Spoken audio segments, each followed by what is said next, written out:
Hello दोस्तों, नमस्कार, आदाब। मेरा नाम शाहरुख खान। स्वागत है आपका हमारे यूट्यूब चैनल नर्सिंग वाला ऑफिशियल में। तो दोस्तों, जो हमारे पास बुक है अभी प्रीति अग्रवाल की है, और जो हम आगे तैयारी के लिए आपको इसी से अपने साथ में रिवीजन करते चलेंगे, क्योंकि जो बच्चे ऐसे हैं जो जीएनएम या एएनएम में अभी पढ़ रहे हैं और उनको आगे कंपटीशन की भी तैयारी करनी है, तो आप यहाँ पर बेसिक क्लियर करेंगे तभी आप आगे एनक्लेक्स वगैरह पढ़ पाएंगे अच्छे से। तो सबसे पहला हम यहाँ पर बहुत इसमें लैंग्वेज में ये बुक है हमारे पास में, हिंदी और इंग्लिश में है, तो दोनों को हम देखते चलेंगे। और इसके जो राइटर हैं प्रीति अग्रवाल, आर एस शर्मा, विनोद गुप्ता। दोस्तों, इसे सबसे पहले हमें क्लियर करना है और उसके बाद में हम आगे की तैयारी के लिए कोई दूसरी बुक परचेज़ करेंगे। यूपीपीएससी की अभी वैकेंसीज आई हुई हैं, तो उसकी भी हम तैयारी इसको क्लियर करेंगे और उसके बाद में एनक्लेक्स वगैरह या दूसरी बुक को हम परचेज़ करेंगे। तब उसके बाद यहाँ हम इसको तैयार कर सकेंगे अपने सिलेबस को। तो सबसे पहला जो हमें सिलेबस यहाँ पर देखने को मिला है, ये है फंडामेंटल ऑफ नर्सिंग। फंडामेंटल का जो थ्योरी और पार्ट्स वगैरह यहाँ पर इसमें दिए हुए हैं, तो हम यहाँ से स्टार्ट करते चलेंगे। क्योंकि दोस्तों, सबसे पहला जो क्वेश्चन यहाँ पर है उसके साथ में यहाँ ये सब कुछ थ्योरी पार्ट है, तो इसमें ये एक्सप्लेन कर दिया गया है। जैसा सबसे पहला यहाँ दिया हुआ है, सुपाइन पोजीशन को पीठ के बल लेटी यानी पोजीशन, बैकलाइन पोजीशन भी कहते हैं। दूसरा है यहाँ पर रिनेल बायोप्सी के लिए मरीज को प्रोन पोजीशन के बल लेटी हुई पोजीशन प्रदान करते हैं, यानी उसको हम प्रोन पोजीशन कहेंगे। और दोस्तों, तीसरा क्वेश्चन है हमारे पास सामने, एक स्वास्थ्य कार्यकर्ता को अपने नाखून हमेशा छोटे रखने चाहिए, क्योंकि बढ़े हुए नाखूनों में जमा गंदगी में रोगाणु मौजूद हो सकते हैं जो कि देखभाल प्रदान करते हैं और समय मरीज में स्थानांतरित हो सकते हैं। ये अच्छी बात है, क्योंकि यहाँ बहुत छोटी सी बात भी यहाँ पर क्लियर कर दी गई है कि जो हम हेल्थ वर्कर्स होते हैं उनको नाखून बहुत छोटे रखने चाहिए, क्योंकि हम बॉडी से टच हर वक्त पेशेंट की करते रहते हैं, तो इसलिए कोई भी बैक्टीरिया आपको ना लगे और आपसे किसी पेशेंट को ना लगे। बैक्टीरिया या वायरल कोई भी आपको यहाँ पर ये देखने को मिल सकता है, और ये हो जाता है क्योंकि एनएसआई वगैरह होते हैं, तो वो सब इसमें इंक्लूड कर दिए जाते हैं। आगे बात करते हैं, नेजोगैस्ट्रिक ट्यूब इंसर्ट करते समय मरीज को हाई फाउलर पोजीशन प्रदान करनी चाहिए। यह पोजीशन नेजोगैस्ट्रिक ट्यूब के आसानी से इंसर्शन तथा एस्पिरेशन की रिस्क को रोकने में सहायक होते हैं। आगे बात करते हैं, एक एडल्ट में नेजोगैस्ट्रिक ट्यूब इंसर्ट करने से पहले ट्यूब को टिप से लगभग 6 से 8 इंच तक यानी 15 से 20 सेंटीमीटर तक लुब्रिकेट करना चाहिए। जो जेली आती है हमारी ज़ाइलोकेन जेली, उस टाइम जो अगर नेजोगैस्ट्रिक ट्यूब आप दे रहे हैं तो उसमें ये जेली का प्रयोग ज़रूर करना चाहिए, जिससे आसानी से वो अंदर जा सके। और लुब्रिकेशन ये सब आपको समझा दिया है। नेजोगैस्ट्रिक ट्यूब तथा म्यूकस मेम्ब्रेन के बीच के घर्षण को कम करके ट्यूब के आसानी से इंसर्शन में सहायक होती है, क्योंकि अगर हम लुब्रिकेशन नहीं देंगे तो वो ब्लीडिंग कर सकता है कहीं भी इंसर्ट करते वक्त, तो इसलिए लुब्रिकेशन का होना बहुत ज़रूरी है। नेजोगैस्ट्रिक ट्यूब द्वारा फीडिंग देते समय मरीज को फाउलस पोजीशन प्रदान करनी चाहिए। और आगे बात करते हैं, इंटरमिटेंट यानी कैथराइजेशन के उद्देश्य में शामिल है प्रसव से पूर्व ब्लैडर को खाली करना, सामान्य वॉइडिंग के बाद ब्लैडर में शेष मूत्र की मात्रा का पता लगाना, यूरिनरी ब्लैडर के डिस्टेंशन के उपचार हेतु स्टेराइल स्पेसिमेन प्राप्त करने के लिए आदि। एक महिला में कैथराइजेशन करने के लिए डोर्सल रिकम्बेंट पोजीशन जिसमें घुटने मुड़े हुए हों प्रदान करनी चाहिए।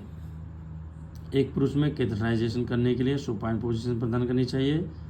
और एक एडल्ट में ब्लड ट्रांसफ्यूजन के लिए सामान्यतः 18 गेज वाला कैनुला का प्रयोग करना चाहिए। आपको कैनुले भी अच्छे से याद होने चाहिए, उनके कलर कोड वगैरह भी अच्छे से याद होने चाहिए, ये ज़रूर देख लें। आगे बात करते हैं, यदि आवश्यक हो तो रक्त को चढ़ाने से पूर्व रक्त की थैली को नल के पानी में कुछ समय के लिए डुबोकर या विशेष प्रकार के ब्लड वार्मर में रखकर गर्म कर लेना चाहिए।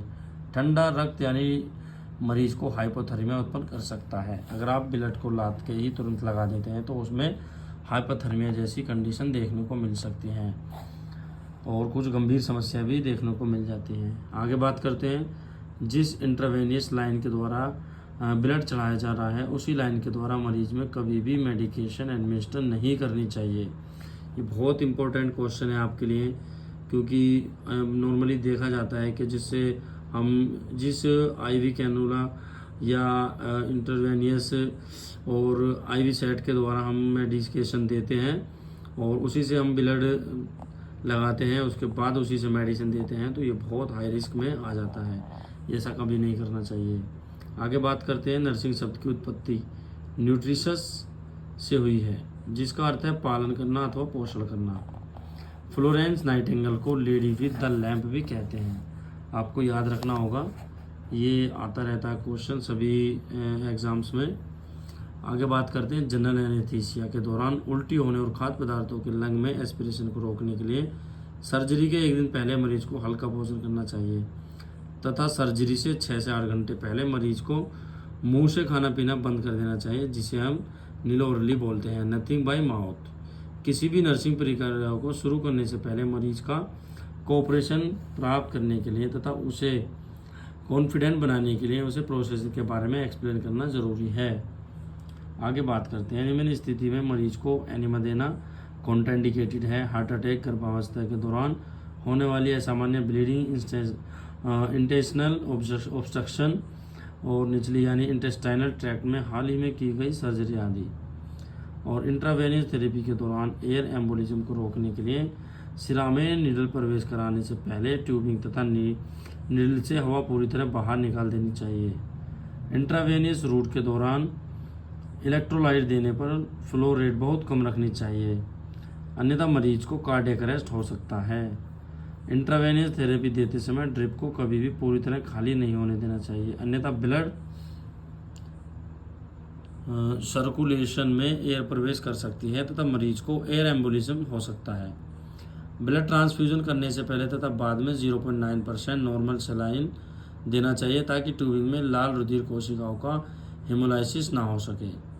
आगे बात करते हैं फ्लोरेंस नाइटिंगेल का जन्म 12 मई 1820 को इटली में हुआ था। ये भी इम्पोर्टेंट क्वेश्चन है। नर्सिंग एक कला, विज्ञान और व्यवसाय है। एक नर्स को ईमानदार, निष्ठापूर्ण, तकनीकी रूप में सक्षम, विश्वसनीय, शालीन, संवेदनशील, व्यवहार कुशल और शांतिप्रिय होना चाहिए। आगे बात करते हैं कटिंग नीडल 3 किनारों वाली तिकोनी ड्रिल होती है। सिंपल इवैक्यूएंट एनिमा देते समय एक वैक्स में 250 से 500 मिलीलीटर सॉल्यूशन दिया जाता है। आगे बात करते हैं हाई फाउलर्स स्थिति में पलंग का सिर वाला हिस्सा 80 डिग्री से 90 डिग्री के कोण पर उठना चाहिए। सेमी फाउलर्स स्थिति में पलंग का सिर वाला हिस्सा 30 से 45 डिग्री के कोण पर उठना चाहिए।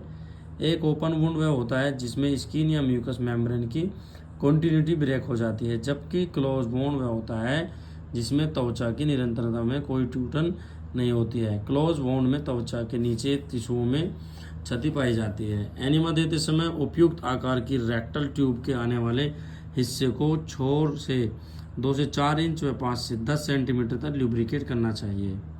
आगे बात करते हैं एनिमा देते समय उपयुक्त आकार की रेक्टल ट्यूब का प्रयोग किया जाना आवश्यक है।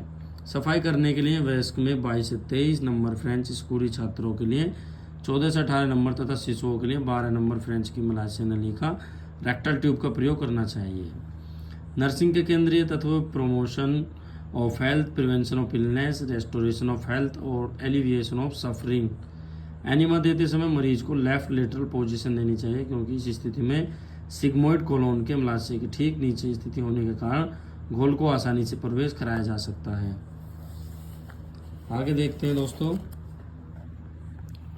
तो बात करते हैं नेक्स्ट क्वेश्चन की। तो यहाँ पर है डायसूरिया का अर्थ होता है मूत्र त्याग में पीड़ा होना। घाव के संक्रमित होने पर भी घाव को हमेशा केंद्र सेंटर से बाहर पेरीफेरी की तरफ क्लीन करना चाहिए, क्योंकि केंद्र वाला भाग बाहर की तुलना में ज़्यादा स्टेराइल होता है। प्रयोग करने के बाद थर्मामीटर को 1:40 क्षमता वाले डिटोल या 1:20 क्षमता वाले सेवलॉन में विसंक्रमित यानी डिसइंफेक्टेड करना चाहिए। एक्जिला यानी बगल से तापमान लेते समय यदि बगल में नमी है तो रीडिंग सही नहीं आएगी। और आगे बात करते हैं सब एनोरेक्सिया का अर्थ होता है भूख नहीं लगना। बाएं अंग की पट्टी बांधते समय पट्टी का सिर दाएं हाथ में रखें तथा दाएं भाग की पट्टी बांधते समय बाएं हाथ में। और आगे देखते हैं इंट्राडर्मल इंजेक्शन 15 डिग्री के कोण पर लगाया जाता है और इंटरमस्कुलर 90 डिग्री और सबकुटेनियस 45 डिग्री पर लगाया जाता है। पुनरावृत्ति बुखार रिलैप्सिंग फीवर वह होता है जिसमें व्यक्ति को कुछ समय के लिए ज्वर रहता है, उसके बाद 1-2 दिन के लिए तापमान सामान्य रहता है, फिर दोबारा बुखार चढ़ जाता है, तो उसको हम रिलैप्सिंग फीवर कहते हैं। ऐसा बुखार जिसमें तापमान के निम्नतम अधिकतम बिंदुओं के मध्य अत्यधिक अंतर होता है दोलायमान ज्वर या स्विंगिंग फीवर कहलाता है। रिंगल लैक्टेट एक आइसोटोनिक द्रव है। रिंगल लैक्टेट में +5% डेक्सट्रोल और RL +5% एक हाइपरटोनिक द्रव है।